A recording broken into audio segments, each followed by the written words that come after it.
oregano or kalabo sa Bisaya. Good morning mga kamama, what's up?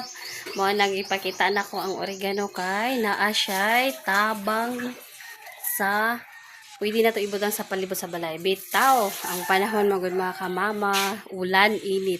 Kabalo mo pag ulit ako to sa butuan, kinsay makarelate diha nga nagipanahon ni grabe kadaghag lamok. Unya na betay bata si Amaya. So, be careful tanan mga kamama mo nang nakaras karon nag-init. Nakahalay kog mga nilabhan, then pagkahapon ana mga kamama mukalit og ulan. So, ang lamok manggawas.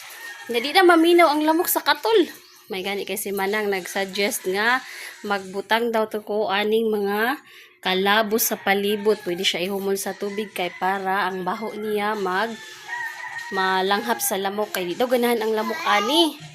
Bahoan daw sila ani mga kamama. So kinsa makarelate ano mga kamama, i-try day nato o i-try pud ninyo. Basin di ay mo nang daghan kay tabang ang oregano no or kalabo.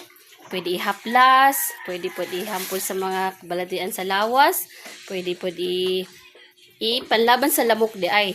O, di ba? Mga kamama, manang i-try ninyo ni, manang dari po sa balay, i-try na ko humot biya kaayo ni. So makatabang yun ni.